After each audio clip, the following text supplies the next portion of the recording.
नमस्कार, मैं हूं प्रवीण गौतम।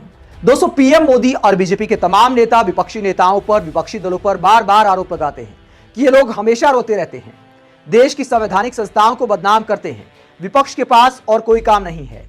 लेकिन पीएम मोदी और उनकी समर्थक लोबी न्यायपालिका के साथ कैसा खेल खेल रही है और न्यायपालिका पर किस तरह दबाव बनाया जा रहा है, वो भी ये बोलकर कि कुछ वकील माहौल बिगाड़कर न्यायपालिका पर दबाव बनाते हैं।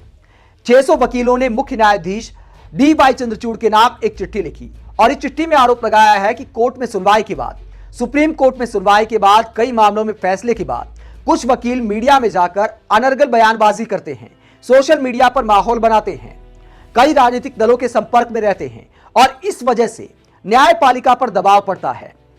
दोस्तों, इस तरह की चिट्ठी अपने आप में न्यायपालिका पर, देश के जजों के विवेक पर सवाल उठाने वाली बात है।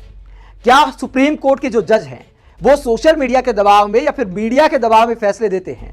इस तरह का आरोप अपने आप में बेबुनियाद दिखाई देता है। दोस्तों, जिन 600 जजों ने चीफ जस्टिस के नाम चिट्ठी लिखी, उनमें से कई को मोदी और बीजेपी समर्थक माना जाता है। और कमाल यह है कि देश के प्रधानमंत्री भी इस चिट्ठी को लेकर ट्वीट करते हैं और पूरा खेस साफ हो जाता है कि आखिरकार किसके इशारे पर यह चिट्ठी लिखी गई, प्रधानमंत्री इसे लेकर क्या कहते हैं और प्रशांत भूषण क्या जवाब देते हैं, जरा सुनिए। पीएम मोदी इस मामले पर यह ट्वीट करते हैं चिट्ठी को लेकर और प्रशांत भूषण जवाब देते हैं। पीएम मोदी के ट्वीट का हिंदी अनुवाद हम आपको बताते हैं। दूसरों को डराना धमकाना कांग्रेस की पुरानी संस्कृति है। 5 दशक पहले ही कांग्रेस ने कमेटेड न्यायपालिका का आह्वान किया था। वो अपने स्वार्थों के लिए दूसरों से प्रतिबद्धता चाहते हैं, लेकिन राष्ट्र के प्रति किसी भी प्रतिबद्धता से बचते हैं। कोई आश्चर्य नहीं कि 140 करोड़ भारतीय उन्हें अस्वीकार कर रहे हैं। तो पीएम मोदी कहते हैं कि कांग्रेस के इशारे पर न्यायपालिका पर दबाव बनाया जा रहा है। कांग्रेस की संस्कृति है लोगों को डराना धमकाना। इसे लेकर प्रशांत भूषण ने पीएम मोदी को जवाब दिया है। प्रशांत भूषण क्या कहते हैं पूरे मामले को?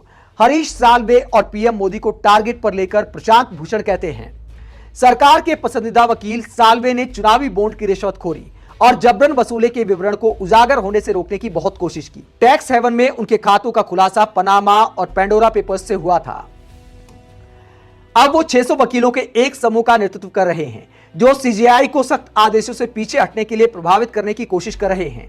इनमें से कितने बॉन्ड दाता साल्वे के क्लाइंट हैं?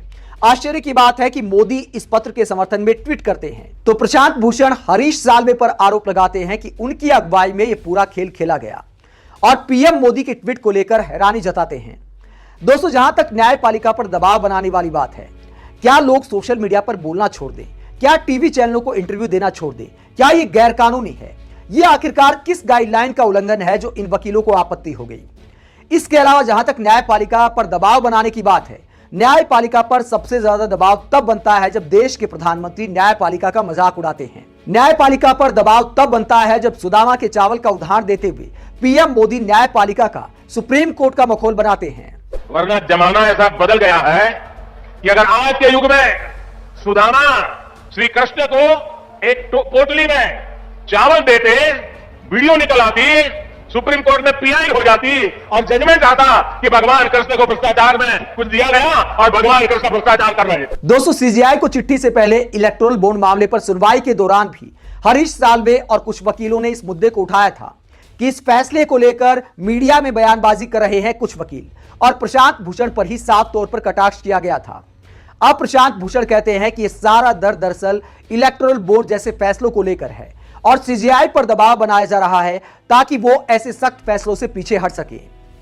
आप 600 वकीलों की ऐसी चिट्ठी और उस पर प्रधानमंत्री मोदी के रिएक्शन और प्रशांत भूषण के जवाब को लेकर क्या सोचते हैं? कमेंट बॉक्स में अपनी राय जरूर दें। अगर आप हमारी पत्रकारिता को पसंद करते हैं तो थैंक्स के ऑप्शन का इस्तेमाल करें, वीडियो को लाइक करें, चैनल को सब्सक्राइब करें। नमस्कार।